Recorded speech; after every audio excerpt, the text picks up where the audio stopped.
Ladies and gentlemen, let's give a warm welcome to Georgia Democratic Party volunteer Long Tran.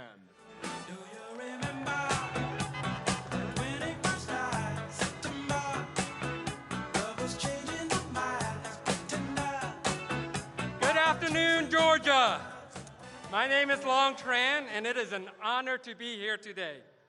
As the son of two South Vietnamese immigrants from South Vietnam, on today, standing here, the eve of the 46th anniversary of the fall of Saigon, this is an extraordinary moment for me. On April 30th, 1975, my father, a South Vietnamese Army pilot, and so many other soldiers, American and South Vietnamese, scrambled as they evacuated a city that started to burn, a nation that started to fall. On the horizon was a glimmer of hope. Some call it the shining city on the hill. We all know it to be America, and America became their home. This is my story, my family's story, one of millions that make up the Asian American experience here in our nation.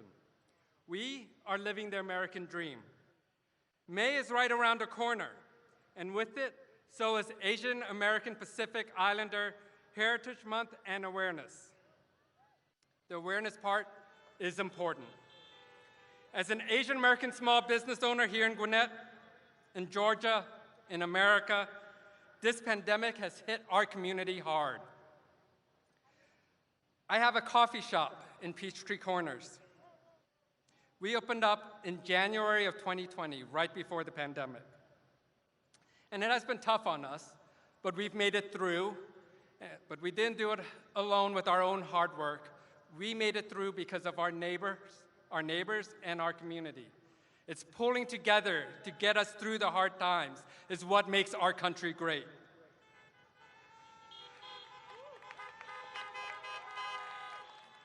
Now, this past year wasn't just economic challenges. We saw harassment and violence rear its ugly head.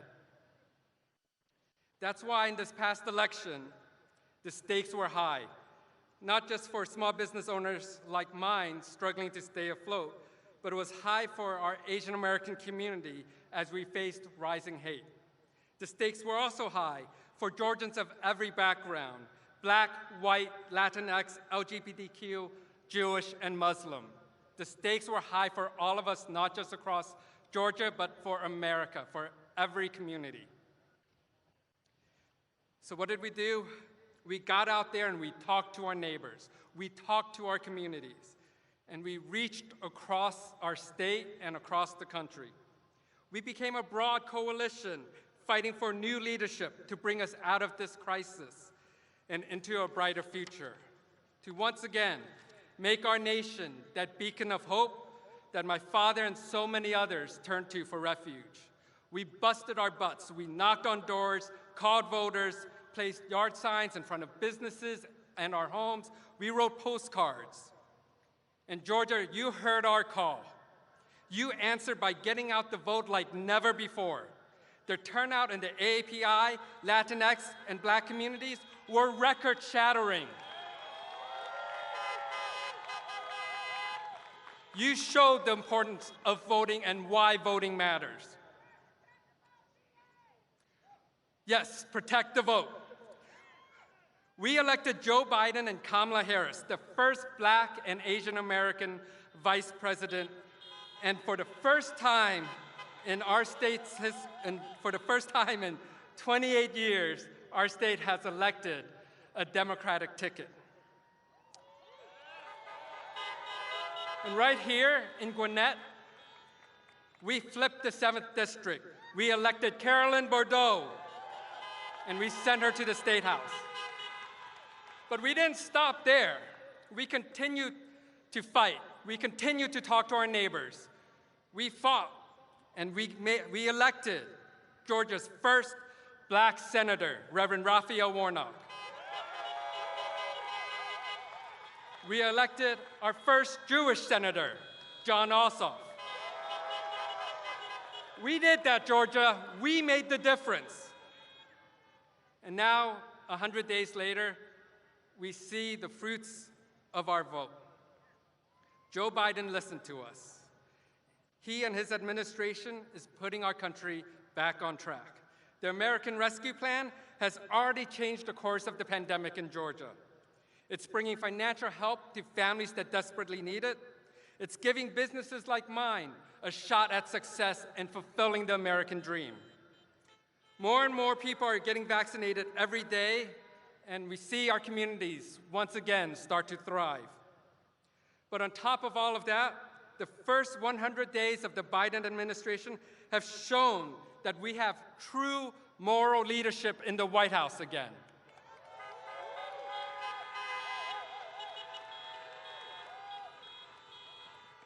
It was a little over a month ago when 6 Asian American women were murdered in attacks on Asian-owned businesses here in Atlanta. Our community was devastated. We were angry, we were scared. But through strong moral leadership, Joe Biden and Kamala Harris stopped what they were doing, and they came down to Atlanta and met with the leaders of our community. They shared in our grief, they listened to our concerns, they committed to fighting the rising hatred against our community and all communities across the country. That is real leadership.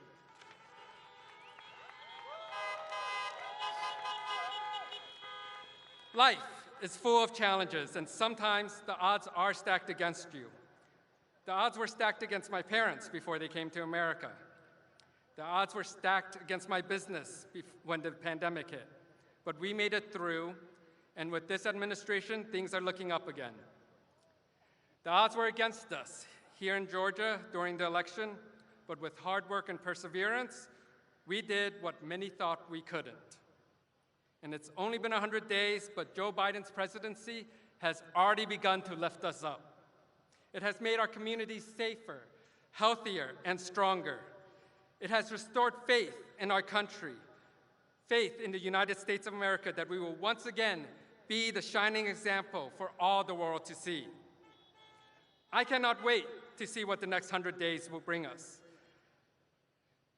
I have faith that we have great things in store for our nation. So thank you, President Biden.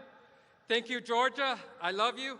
And now it is my great honor to welcome back to the state of Georgia, President Joe Biden and the First Lady, Dr. Jill Biden. You know your love, keep on lifting higher, higher and higher. I said your love, keep on lifting higher and higher. Listen, now once I was downhearted, disappointment was my closest friend. But then you came and he soon departed, and you know he never showed his face again. That's why your love keep on lifting me higher, higher and higher. I said your love keep Wow, what a great crowd. Thanks for coming. Thank you, Long.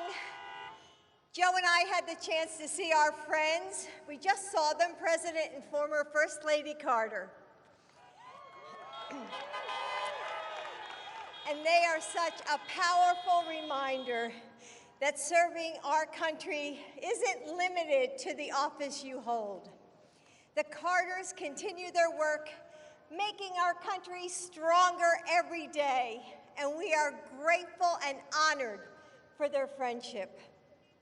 And wow, I'm so glad to be with all of you. Thank you for being here. From Columbus to Albany, Macon to Atlanta, I've always felt so at home here. And I'm especially excited to be back in the state that sent Raphael Warnock and Jon Ossoff to the Senate.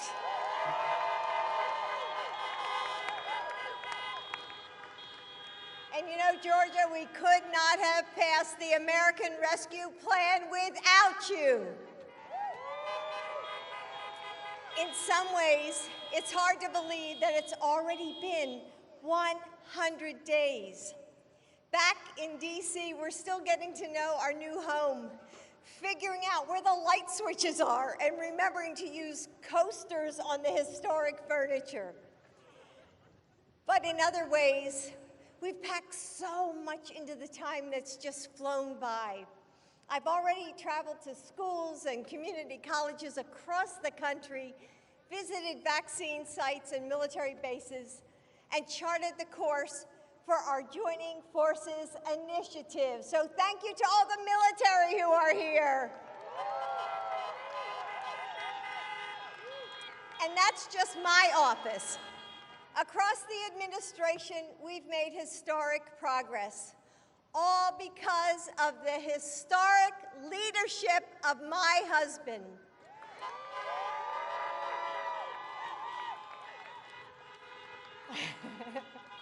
You hear them honking their horns for you, Joe. And what drew me to Joe all those years ago was his fortitude. Beneath his kindness, his charm, and good humor was a man of action who always kept his promises, did the necessary work, and showed up when it mattered. And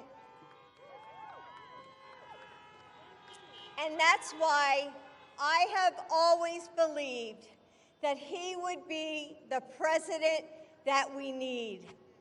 In the first 100 days of this administration, America is seeing the true character of the person that I have known for so long, whose heart is big enough to comfort the families of more than 500,000 lost, whose vision is ambitious enough to make the investment of a generation, whose determination is strong enough to bring Americans from all walks of life together, whose commitment is steadfast enough to not only keep his promises, but surpass them.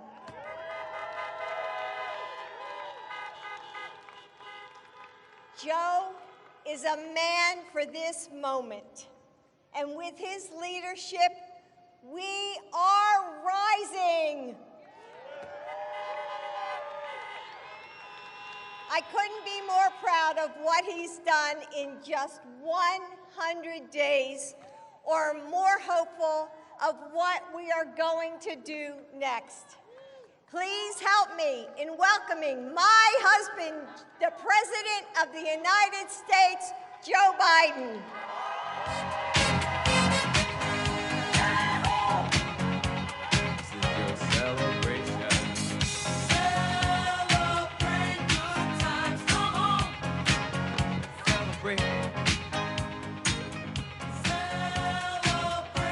Hello, Georgia and the other county back there. I love you. A lot of folks out here tonight. Well, I'm ready to go home because she never says that to me at home. This is worth the trip hearing that. I am Jill's husband, is obvious to everybody. I never get introduced as she's my wife. I'm her husband. And, I'm proud to be. I want to thank Long Tran for being with us tonight. His story is a story of an entire generation, but it's a story that goes back many generations, not just in South Vietnam and in Asia writ large, but all over the world. And America, it's the reason why we're strong. We are the most diverse democracy in the world, and there's not a single thing, I mean this from the bottom of my heart, there's not a single thing we can't do when we do it together. So thank you all.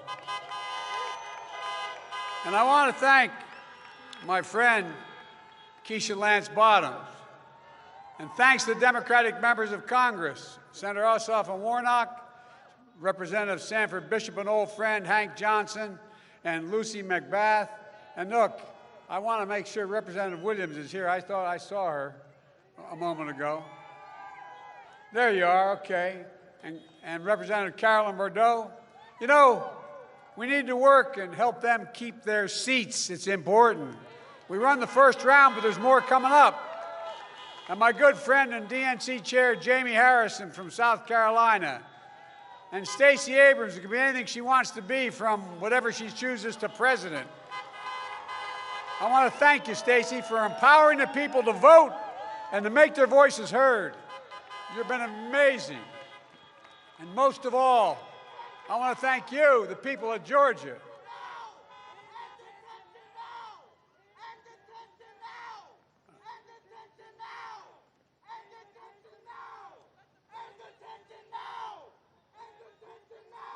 We'll give you a microphone.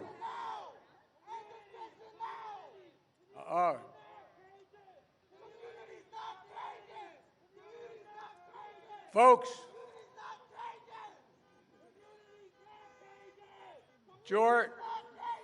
Georgia was 100 days ago today when I was inaugurated on the steps of the United States Capitol to be your president. And I was looking forward to coming back and seeing these guys.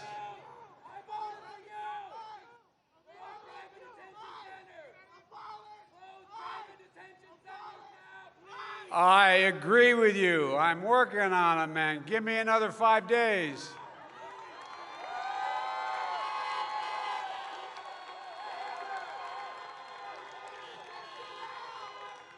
Folks, y'all know what they're talking about.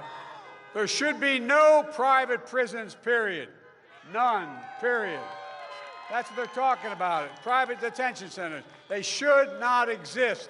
And we are working to close all of them. So, folks, look.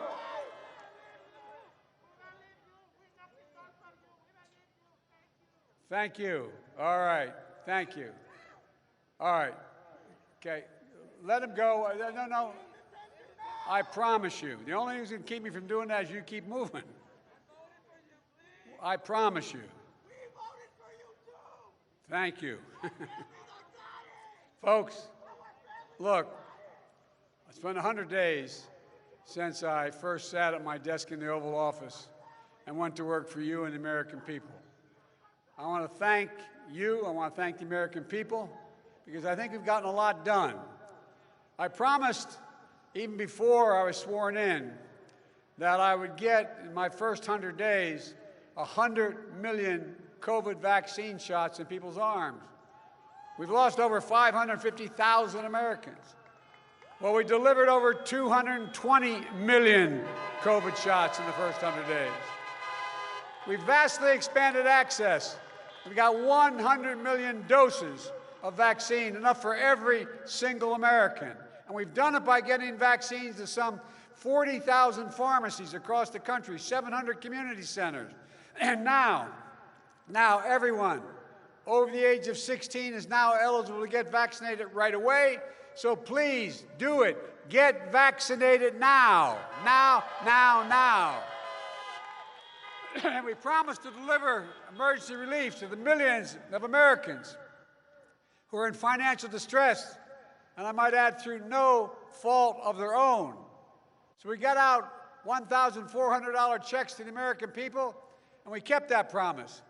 85% of the households in America have gotten those checks. We've already sent out more than 160 million checks out the door. And I want to stop here and give thanks to both your senators, Senators Ossoff and Warnock, for making it happen, because those two votes, had we not come back and you elected them, those two votes made the difference. It passed by a single vote. And that means we owe special thanks to the people of Georgia.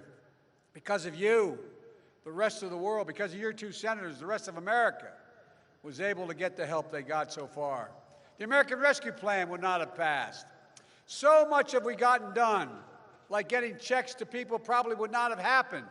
So if you ever wonder if elections make a difference, just remember what you did here in Georgia when you elected Ossoff and Warnock. You began to change the environment.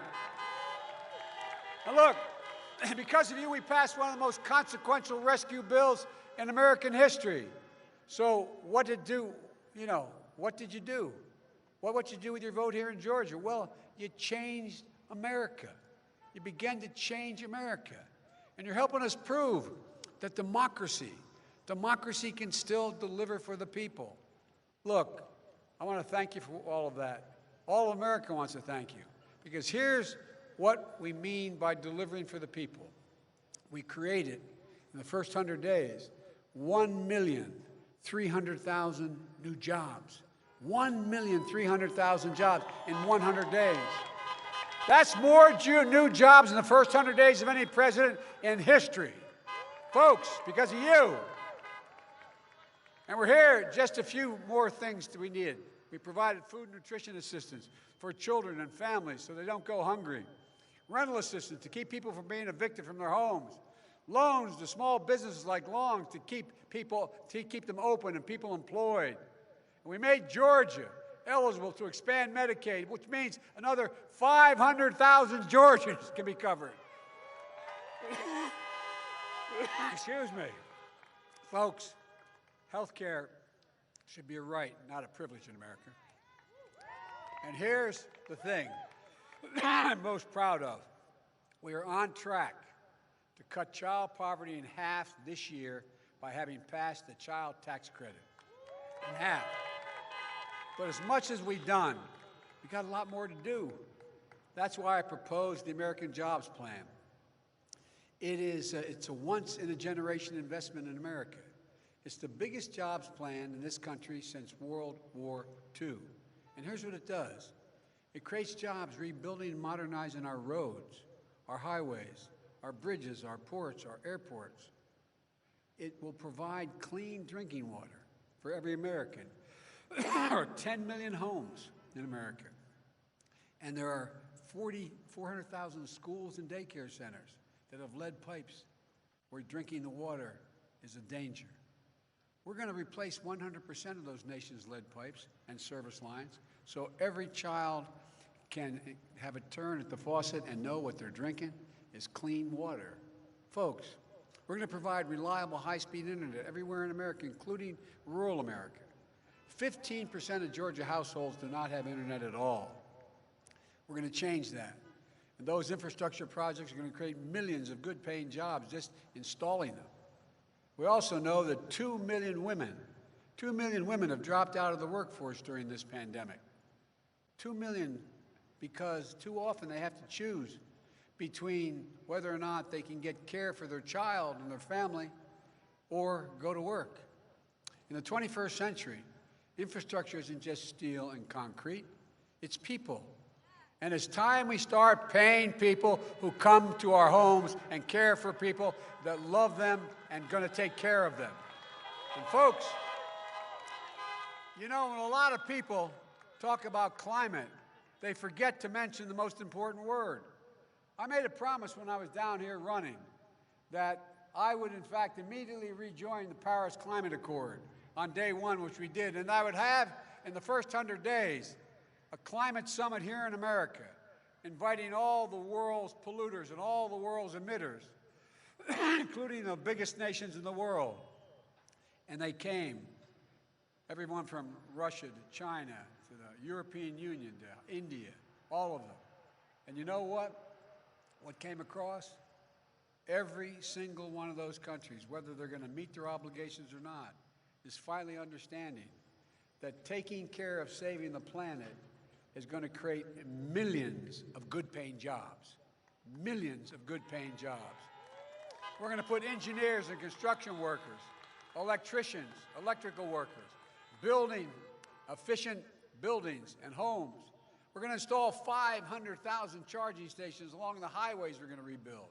And there's no reason why the blades for windmill turbines can't be built in Pittsburgh instead of Beijing.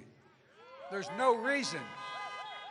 There's no reason that American workers can't lead the world in the production of electric vehicles and the batteries that propel them.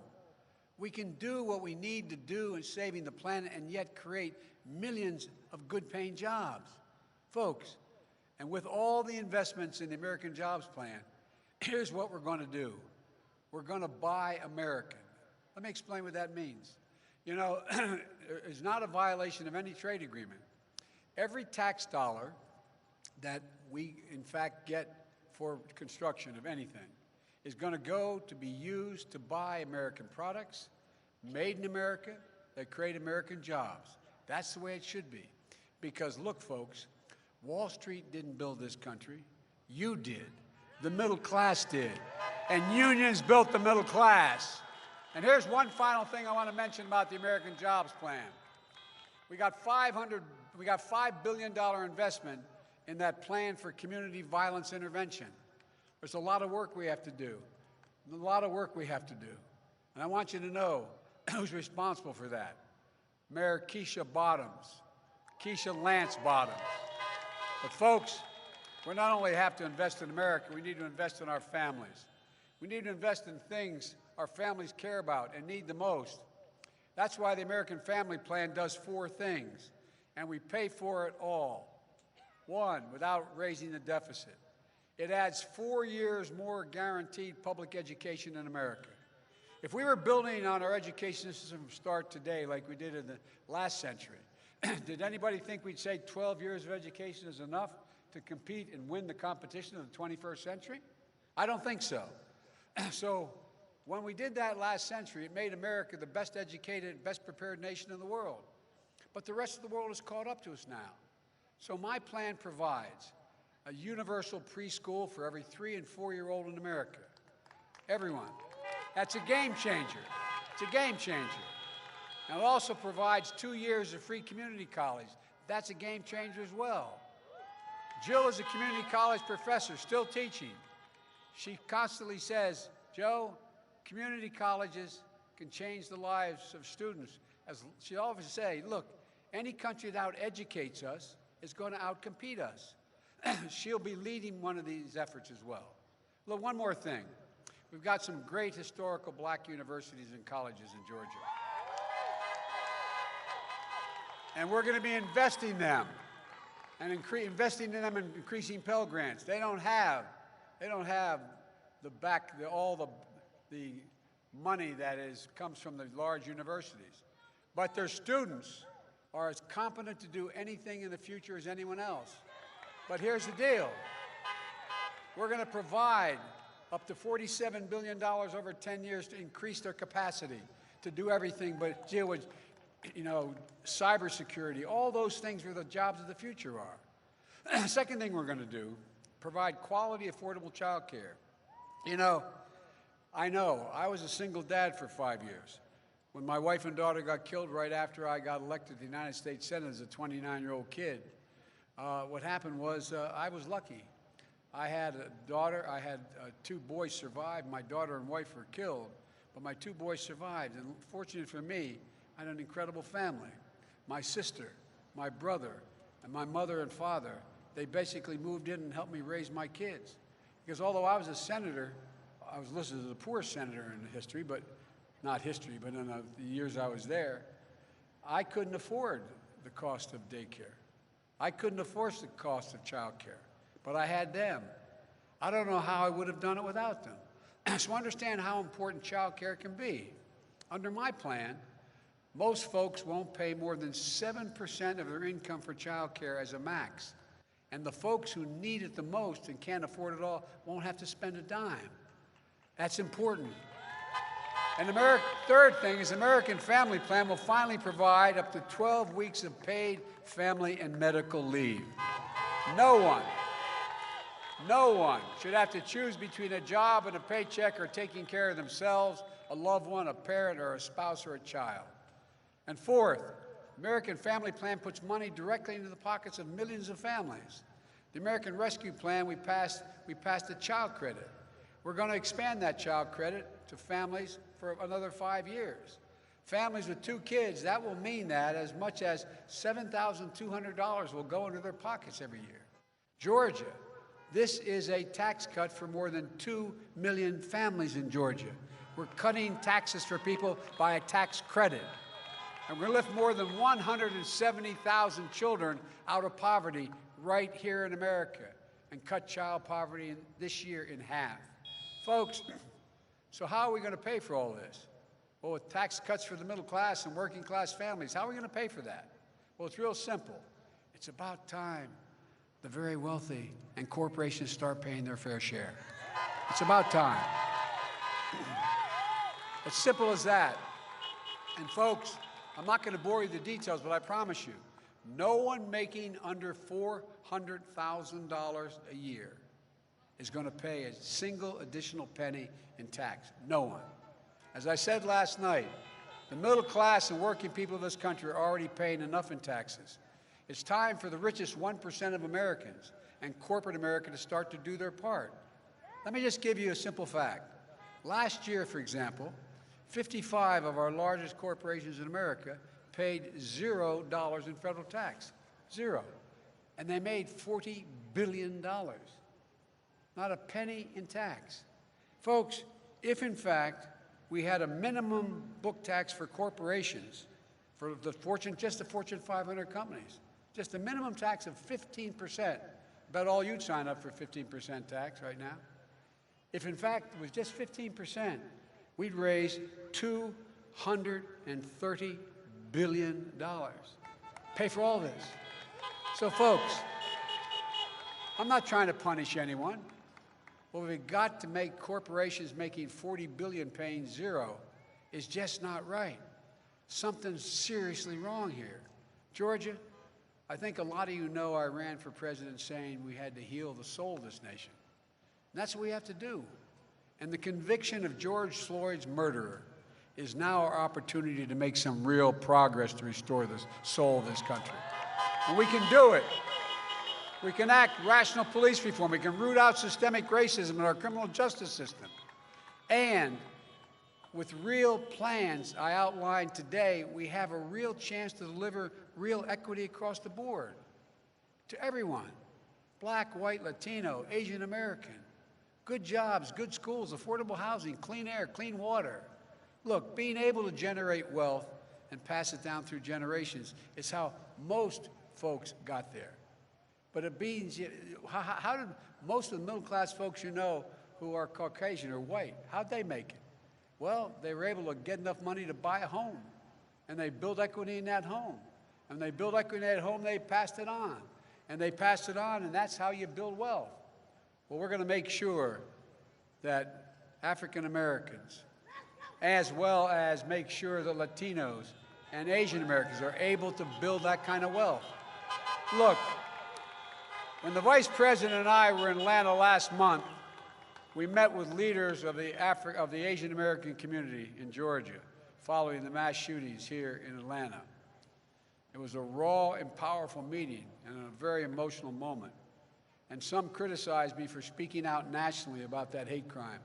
Some criticized me for saying how ugly and sinister it was. Well, since then, because of the two senators you sent, among others, the United States Senate passed the COVID-19 Hate Crimes Act, protect Asian Americans and Pacific Islanders from the vicious hate crimes we've seen too often and too long. And it passed 94-1. So don't tell me we can't make progress. It's a first step, and we have a lot more to do. You know, that's right. If we are to truly heal the soul of America, we need to project that sacred right and protect it to vote. You know, in this state of Dr. King and John Lewis, you know how precious and how precarious the right to vote is. In November and then again in January, your vote changed the world, not just the world. But instead of celebrating that, it's being attacked. More people voted for president in 2020 than any time in American history, ever. And they did it in the middle of a pandemic. And you've seen what's happened here in Georgia with your state's laws. It's just wrong, wrong. And it's why we have to pass the voting rights protection laws coming through the Congress. Right now, H.R. 1 and the John Lewis Voting Rights Act both should be passed now. So, folks, it's only been 100 days, but I have to tell you, I've never been more optimistic about the future in America. America's on the move again. We're choosing hope over fear, truth over lies, light over darkness. And we're working. We're working again. We're dreaming again. We're discovering again. And we're leading the world again. And you're proving democracy can deliver for the people. We just need to remember who we are. We are the United States of America. And there's nothing we cannot do if we do it together. So let's stay together. God bless you all, and may God protect our troops. Thank you, thank you, thank you, Georgia. You know your love, keep on lifting higher, higher and higher. I said your love, keep on lifting. I see two guys in the back. I want to come up here. Now once I was downhearted, disappointment was my closest friend. But then you came and it soon departed. And you Raphael Warnock. his face again. That's why your love keep on lifting me higher. Senator Ossoff. Higher and higher. I said your love keep on lifting me higher and higher. All right.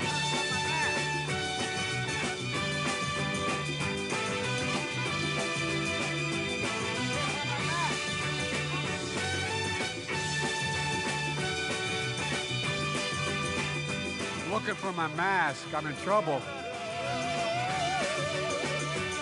I'm so glad I finally found you.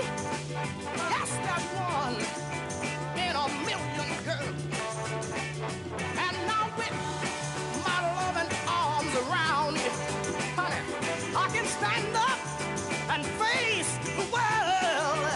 Let me tell you, your love keep on lifting me higher, higher and higher.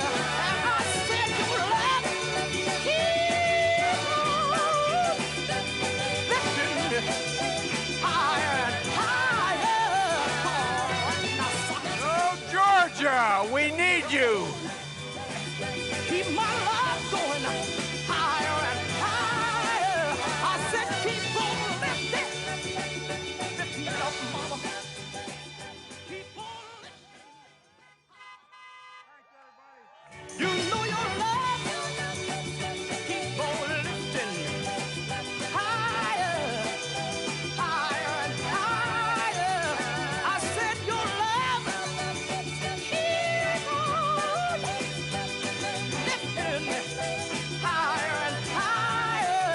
Listen, now once I was downhearted, disappointment was my closest friend.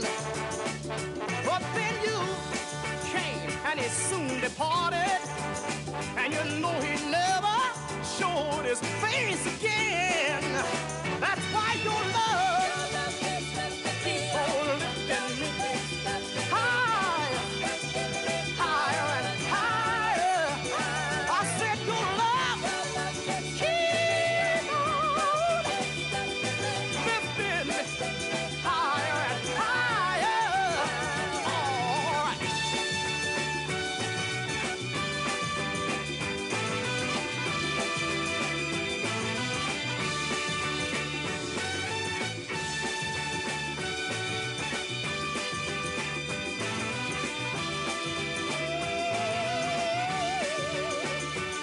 I'm so glad I finally found you. Yes, that one in a million, girl. And now with my loving arms around you, honey, I can stand up and face the world. Let me tell you, your